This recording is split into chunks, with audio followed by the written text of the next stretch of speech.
만일 누군가가 여러분들에게 당신의 소원은 무엇입니까? 그 소원을 나에게 말해준다면 내가 당신의 그 소원을 지금 들어드리겠습니다. 단 한 가지만 말씀해 주시기 바랍니다. 이렇게 물어본다면 여러분들은 무엇이라고 소원을 대답하시겠습니까? 여러분들의 소원은 무엇입니까? 소원이라는 것에 대해서 조금 더 생각해 보면 이렇습니다. 지금 내가 가지고 있지 않지만 갖고 싶은 것. 지금은 내가 되지 못했으나 되고 싶은 것. 지금은 내가 누리고 있지 못하지만 언젠가는 누리고 싶은 것. 그것이 바로 소원입니다. 없는 것 갖고 싶고, 오르고 싶은 곳 오르고 싶고, 할 수 없는 것 할 수 있게 되는 것. 그게 소원이 아닐까요? 우리가 가지고 있는 지금의 이 소원은 우리의 처지, 즉 우리가 지금 어떠한 상황에 놓여 있는지를 잘 알려주는 것 중에 하나입니다. 한 사람의 소원을 들어보면 그 사람의 마음과 그 사람의 삶의 형편과 그 정황을 알 수 있다는 거예요. 예를 들어보면 이렇습니다. 어떤 사람은 소원을 말하라고 할 때에 돈을 많이 버는 것, 돈을 많이 갖게 되는 그 소원을 말합니다. 돈이 많았으면 좋겠어요. 그 사람은 지금 돈 때문에 어려움을 당하고 있는 것이 분명합니다. 그렇죠? 또 어떤 사람은 건강에 대한 소원을 말할 겁니다. 건강했으면 좋겠어요. 그 사람은 자신의 건강이 좋지 않거나 걱정되기 때문에 내가 건강했으면 좋겠어요. 그 소원을 말했을 겁니다. 또 어떤 사람은 사회적으로 조금 더 명성을 쌓거나 권력을 가지기를 원하는 사람도 있을 겁니다. 이 사람도 마찬가지로 지금은 그러한 명성이나 권력을 가지고 있지 못하기에 그러한 소원을 말했을 겁니다. 이처럼 우리가 가지고 있는 소원은 지금 나에게 부족한 것, 없는 것, 못하는 것들에 대해서 우리가 소유하기를 바라는 것, 내가 할 수 있기를 바라는 것, 그게 소원이라고 볼 수 있습니다. 그런데 당신의 소원은 무엇입니까? 이렇게 물었을 때에 언뜻 대답을 하지 못하는 분들도 분명히 있는 것 같습니다. 대답을 못해요. 내가 당신의 그 소원을 들어줄 텐데 당신의 소원은 무엇입니까? 나에게 한 가지만 말해보세요. 딱 질문했는데 대답을 못해요. 저는 개인적으로 이러한 분들을 보게 되면 참 안타까움이 많이 듭니다. 조금은 불행한 삶을 살아가는 것이 아닐까 하는 생각까지도 듭니다. 왜 그렇습니까? 왜냐하면 사람이 소원을 가지고 있다는 것은, 내가 소원을 가지고 있다는 것은, 소원을 품고 있다는 것은 지금 나 자신이 어떠한 삶을 살아가고 있는지를 전혀 깨닫지 못하고 있다는 것을 의미하기 때문에 그렇습니다. 소원이 없다면, 소망이 없다면, 내가 바라는 것이 없다면 자기의 삶의 정황을 깨닫지 못하고 있는 거예요.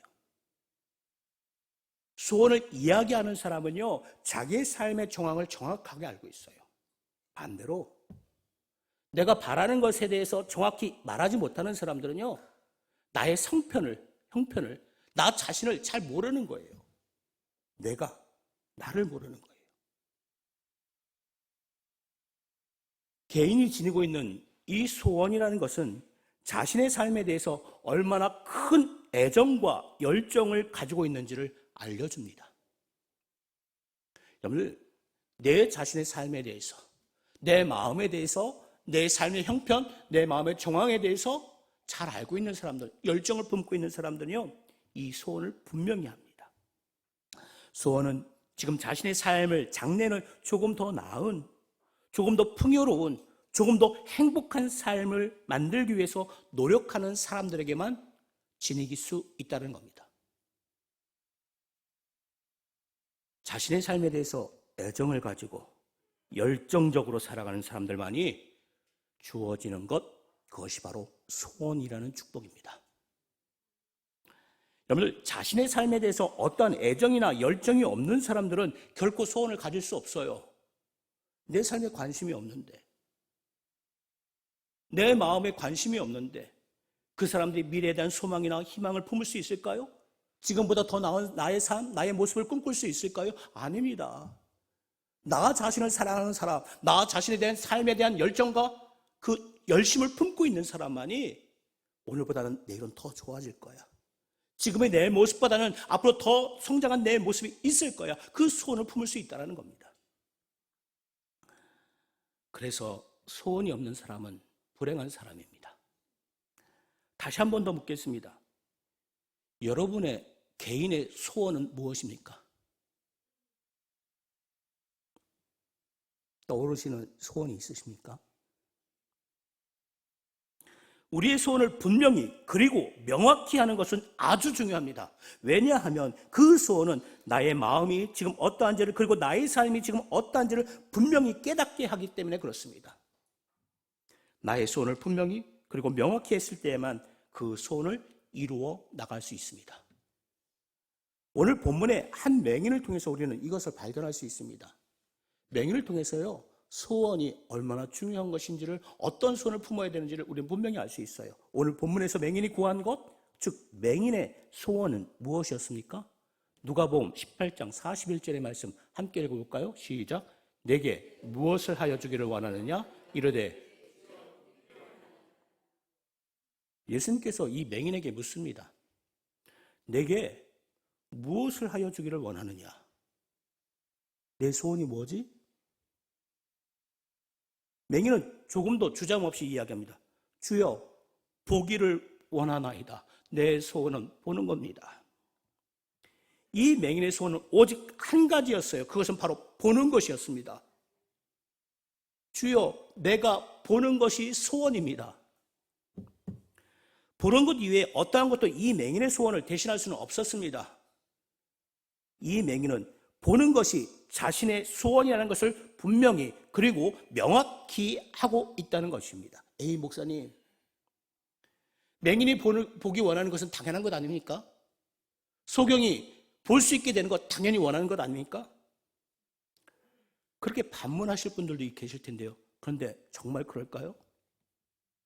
정말 그럴까요? 맹인의 소원이 보게 되는 것이라는 것, 그것은 정말로 당연한 일입니다. 그런데 그 당연한 일을 대부분의 사람들이 놓치고 있어요.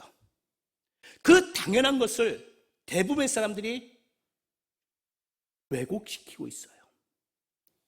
대부분의 사람들은 오늘 본문의 이 말씀처럼 예수님께서 내게 무엇을 하여 주기를 원하느냐고 물었을 때에 주여, 내가 보기를 원하나이다라고 대답하지 못합니다. 그저 나의 눈을 치료할 수 있도록 많은 재물을 주세요. 내가 이 눈을 고치고 싶습니다. 그럼 돈이 들어가는데 그 돈을 나한테 주십시오. 내가 많은 날을 굶주려 허기가 지니 평생 먹을 수 있는 많은 음식들을 저에게 주십시오. 나를 돌볼 수 있는 사람을 내게 붙여주십시오. 내가 어디 갈 때에 앞이 못 보여서 참 불편한데 나를 인도해 줄 수 있는 사람, 그 사람을 나한테 딱 붙여주십시오. 이렇게 대답하는 것이 대부분이라는 겁니다. 그런데 본문의 맹인은 돈을 요구하지도 않습니다. 먹을 것을 요구하지도 않습니다. 그리고 그를 돌봐줄 보호자를 요구하지도 않습니다. 왜냐하면 이러한 모든 것들은 보는 것과는 비교할 수조차도 없다는 것을 그는 깨달아 알고 있었기 때문에 그래요. 즉 맹인은 보는 것이 자신의 소원이라는 것을 분명히 그리고 명확히 하고 있다는 겁니다. 이는 자신이 어떠한 삶의 곤경에 처해 있는지를 분명히 알고 있었기에 가능합니다. 소원도요, 내 삶이, 내 마음이 어떤지를 정확하게 분명히 알고 있을 때에 그 소원을 품을 수가 있는 겁니다. 그래서 우리의 소원을 분명하게 그리고 명료하게 명확하게 가지고 있는 것은 중요합니다. 그런데 오늘 본문 중에는요, 우리가 깊게 생각해 보아야 할 부분이 있습니다. 바로 41절과 연결되어 있는 42절의 말씀이에요. 41절과 42절의 말씀을 함께 우리 읽어보도록 하겠습니다. 시작. 내게 무엇을 하여 주기를 원하느냐? 이르되 주여 보기를 원하나이다. 예수께서 그에게 이르시되 보라 내 믿음이 너를 구원하였느니라 하시매. 예수님께서 맹인에게 묻습니다. 내게 무엇을 하여 주기를 원하느냐? 맹인이 대답을 합니다. 주여 보기를 원하나이다. 예수께서는 보기를 원하는 이 맹인에게 그의 소원대로 어떻게 해요? 보라. 그런데 문제는 바로 그 다음의 대답이에요. 보라라는 말씀 다음에 내 믿음이 너를 어떻게 했다고요? 구원하였느니라. 너의 믿음이 너를 구원했어. 너의 믿음이 내가 볼 수 있게끔 만들었어. 너의 믿음이 너의 소원을 이루어질 수 있도록 만들었어라는 얘기예요. 본문의 맹인은 결코 예수님을 베드로처럼 주는 살아계신 하나님의 아들입니다라고 고백한 일도 없었습니다. 그리고 누가복음 7장에 나오는 예수님께서 가버나움에 들어가실 때에 만났던 백부장처럼 확신을 가진 믿음의 고백을 하지도 않았어요. 오늘 본문 18장 상반부에 나오는 세리처럼 자신이 죄인이라고 고백을 하지도 않았어요. 그런데도 예수님께서는요, 이 맹인을 향하여 내 믿음이 너를 구원하였느니라고 말씀하고 있는 겁니다. 여기서 우리는 구원에 대해서 새로운 이해가 필요함을 깨닫게 됩니다.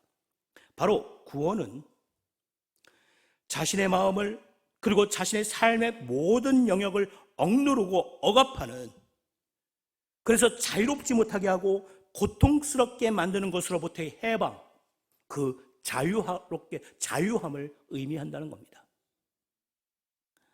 맹인의 삶을 자유롭지 못하게 하고 고통스럽게 만드는 것은 무엇입니까?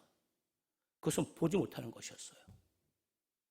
보지 못하니까 맹인의 삶이 부자연스럽습니다. 뭔가 계속해서 억압받는 것 같았어요. 뭔가 계속 고통받는 것 같았습니다. 그것으로부터의 해방이 바로 맹인에게는 구원이었습니다. 그래서 맹인이 예수께 구한 소원, 즉 주여 보기를 원합니다라는 이 소원은 중요합니다. 맹인은 자신이 무엇을 구해야 할지를 분명히 알고 있었던 겁니다. 맹인에게 있어서 보는 것은 바로 보지 못함으로 인한 고통으로부터의 해방, 자유롭지 못함으로부터의 구원이었기 때문에 그렇습니다. 여러분들, 제가 처음에 드렸던 질문이 있었죠. 여러분들의 소원은 무엇입니까? 그 소원, 혹시 그 소원의 내용이 여러분들의 삶을 구속하지는 않아요? 그 소망의 내용이 여러분들의 삶을 부자유스럽게 억압하지는 않습니까? 만약에 여러분의 그 소원이 이루어진다면 여러분의 마음이, 여러분의 삶의 정황이 훨씬 더 해방돼서 자유로워질 겁니다. 그렇지요? 경제적으로 어려움 당하는 분들에게 경제적인 어떤 은혜가 주어진다면, 풍요로움이 주어진다면 아마 그것으로부터 훨씬 더 자유로울 거예요. 건강으로부터 억압받는 분들은 그 건강이 주어진다면 훨씬 더 자유로울 겁니다. 모든 사람들은 그 삶의 정황 속에서 고통과 아픔과 상처와 그 소원하는 것들을 분명히 가지고 있다는 겁니다.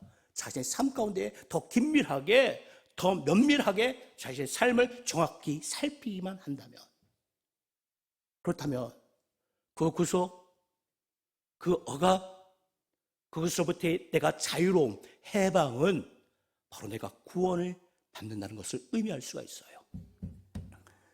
근데 더 중요한 사실이 있어요, 여러분들. 이 맹이 얻은 구원이 있습니다. 그 구원은 어디로부터 왔을까요? 그 구원이 어디로부터 왔을까요? 앞에서도 말씀드린 것처럼 이 맹인이 보는 것을 돈으로부터 얻었습니까? 먹는 것으로부터 얻었습니까? 아니면 자신을 도와줄 보호자로부터 얻었습니까? 아니면 다른 어떤 것으로부터, 세상의 어떤 것으로부터 얻었습니까? 결코 아니죠. 아닙니다. 본문이 맹인이 보게 되는 구원의 자유를 얻을 수 있던 것은 우리가 너무나도 잘 알고 있는 것처럼 바로 누구? 예수님으로부터 얻었다는 겁니다. 맹인의 구원은 바로 예수님으로부터 온 거예요. 예. 어떤 말 한 말씀? 보라. 보라라는 그 말씀 한마디. 그래서 본문 42절에 내 믿음이 너를 구원하였느니라는 예수님의 말씀이 더 명확해집니다. 본문의 맹인이 그저 예수님을 다른 어떤 선한 사람으로 아니면 자신에게 도움을 줄 수 있는 정도의 사람으로만 믿었다면 결코 맹인은 보기를 원한다고 말하지 않았을 겁니다. 맹인이 예수님을 어떤 분으로 대하고 있을까?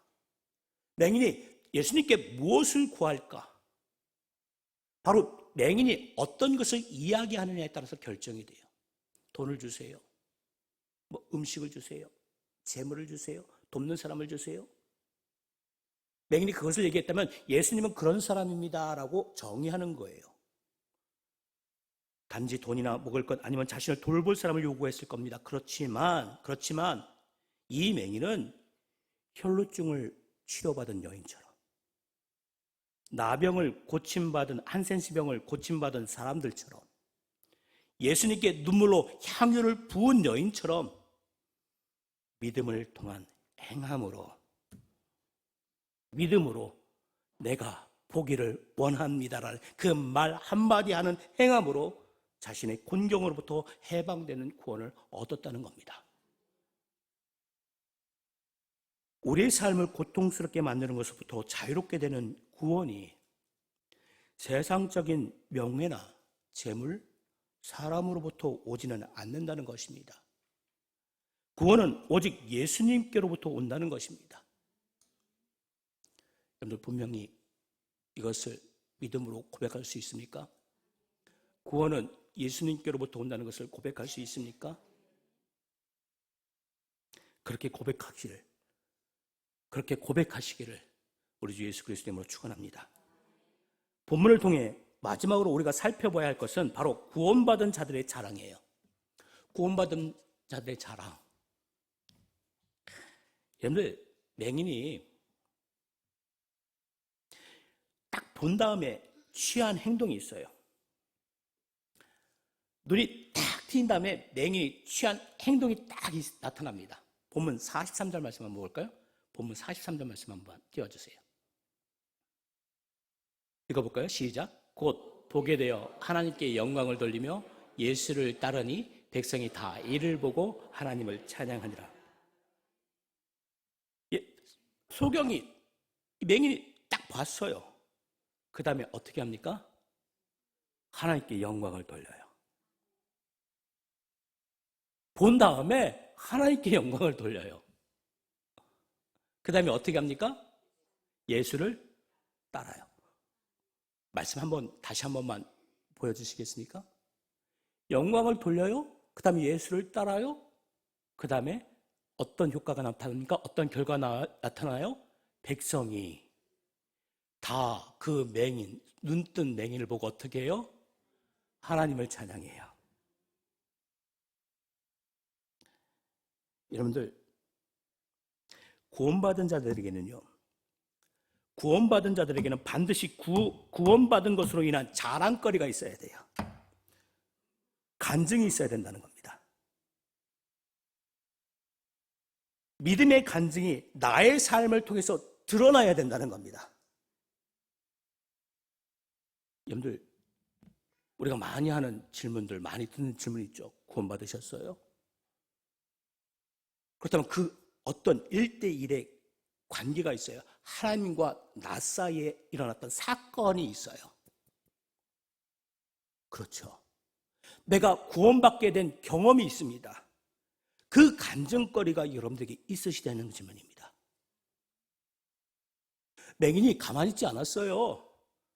맹인이 가만히 있지 않고요. 하나님께 영광을 돌리고 자기가 아는 사람들에게 다 돌아다니면서 어떻게 해요?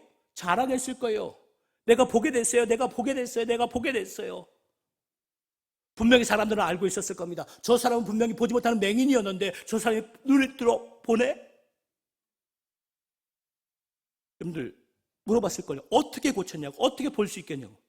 맹인이 뭐라고 했을까요? 나사렛 예수께서 나를 보게 하셨다고 했을 거예요. 그 믿음의 간증이 있어요. 그 믿음의 간증을 듣고 사람들이 어떻게 합니까? 다시 그 모든 백성들이 하나님께 영광을 돌려요. 하나님을 찬양해요. 여러분들, 우리가 전도를 하고 우리가 사람들에게 내가 믿는 사람이라는 것을 고백하는 그 모습은요, 아주 거창한 게 아닙니다. 내가 하나님을 만난 사건, 내가 구원받은 그 경험, 나의 그 간증이 나의 삶을 통해서 드러났을 때에 하나님이 내 모습을 보고 내 말을 보고 다시 그들이 저 사람을 통해서 하나님이 역사하셨고 하나님이 살아계시는구나, 그렇게 말할 수 있는 겁니다.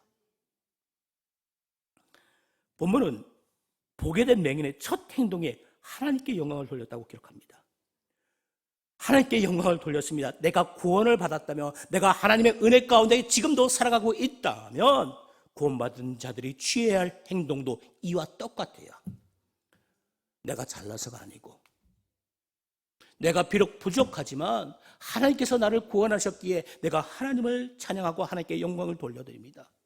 세상적인 것을 자랑하면 그것은 겸손하지 못한 교만이지만, 하나님께서 우리에게 베푸신 은혜들에 대해서 자랑한다면 그것은 바로 하나님께 영광을 돌려드리는 겁니다. 내가 이렇게 많이 돈을 갖고 있어, 내가 이렇게 큰 권력을 갖고 있어, 내가 이렇게 좋은 건강을 갖고 있어, 자기가 스스로 자랑하면 그건 교만이에요. 그러나 나에게 재물을 주신 것도 하나님이야. 나에게 건강을 주신 것도 하나님이야. 내가 가질 수 없었던, 오를 수 없었던 이 자리에 오를 수 있었던 것도 다 하나님의 도우심과 인도하심이 있었기 때문에 가능한 거야. 여러분들, 교만과요, 하나님을 향한 찬양과 영광을 돌리는 행동은요, 다릅니다. 왜요? 교만은요, 자기를 앞세워요.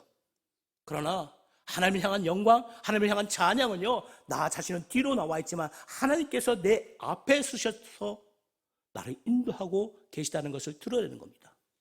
근데 그 결과가 뭔지 아십니까? 내가 비록 하나님의 이름을 앞세우지만 사람은 내 모습을 먼저 보고 하나님께 찬양과 영광을 돌려드린다는 거예요. 여러분들, 지금 우리의 삶을 자유롭지 못하게 하는 것은 무엇입니까? 여러분들의 삶을 자유롭게 하지 못하는 게 무엇입니까?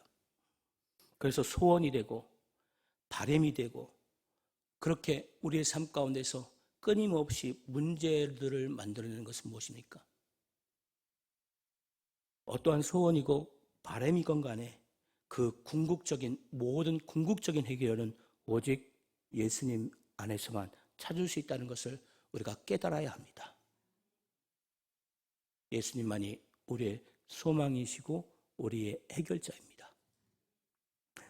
예수님만이 우리의 구원의 근거이며 모든 소망의 근원임을 고백하는 우리 모두가 되기를 우리 주 예수 그리스도의 이름으로 축원합니다. 여러분, 제가 잘하는 게 하나 있어요. 제가 잘하는 게 하나 있습니다. 저는 뭘 잘할까요? 오늘 성가대하고 연습하면서 제 간증을 하나 했어요. 저는 청소 잘합니다. 정말 잘해요. 어떤 사람이 보면 좀 결벽증 있는 것처럼 그렇게 정리정돈을 잘합니다.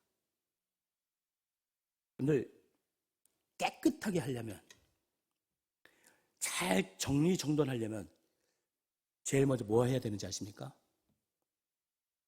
청소를 제일 잘하는 첫 번째 비결이 뭔지 아십니까?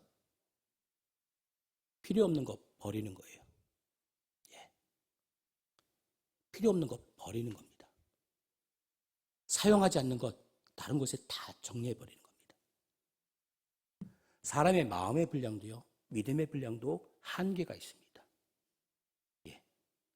여러분들, 제 마음의 분량이 10이라면 10가지밖에 못 채워요. 어떤 분은 그 마음의 분량이, 믿음의 분량이 100이라는 분들도 있을 겁니다. 그럼 100가지밖에 못 채워요. 또 작은 분들은 또 5나 이렇게 갖고 있는 분들도 계실 겁니다. 사람이 이 마음의 분량에 무엇인가를 계속해서 넣다 보면 꽉 찰 때가 있어요. 아무리 집어넣고 싶더라도 더 이상 안 들어가요. 그렇죠. 더 이상 안 들어가면 어떻게 해야 됩니까? 예? 내 마음속에서 불필요한 것도 빼내야 돼요. 빼내지 않으면 아무리 더 좋은 것도 못 들어갑니다. 제가 왜 이 말씀할까요? 여러분들 삶 가운데서 고통스럽게 만드는 원인이 있을 겁니다. 여러분들 자유롭지 못하고 여러분들 구속하는 그 원인들이 있을 겁니다. 여러분의 마음을 한번 살펴보세요. 여러분의 삶의 형편, 정황들을 한번 살펴보십시오. 그것들을 억압하는 것들을 드러내셔야 돼요. 그 자리에 하나님의 은혜가 들어가요. 그 자리에 하나님의 은혜가 들어가요. 내 걸로 꽉 찼던데, 내 걸로 꽉 차 있는데 여기에 빈틈이 없어요. 하나님이 들어오실 수 있을까요? 예, 강권하시면서 들어가실 겁니다. 그런데 하나님은 결코 그렇게 하지 않으세요. 맹인의 그 고백처럼, 그 소원처럼 먼저 믿음으로 고백했을 때에 하나님의 그 빈자리에 우리의 마음속에 임하신다는 겁니다. 여러분들, 나의 삶을 부자연스럽게 만들고 나의 삶을 구속하는 것들 드러내셔야 돼요. 조금씩이라도 드러내셔야 돼요. 그래야지만 나의 삶이 변화됩니다. 여러분들, 소원이 무엇입니까? 그 소원이 무엇이 됐든 간에 그 소원을 이루어 주실 분 예수 그리스도 하나님이십니다. 그리고 그 소원이 들어진다면 제일 먼저 취해야 될 것은 여러분들의 자랑, 교만이 아니라 하나님께서, 예수님께서 이렇게 인도하셨어 찬양하시고 영광 돌리시는 우리 해화교회 모든 성도님들 되시기를 우리 예수 그리스도 이름으로 축원합니다.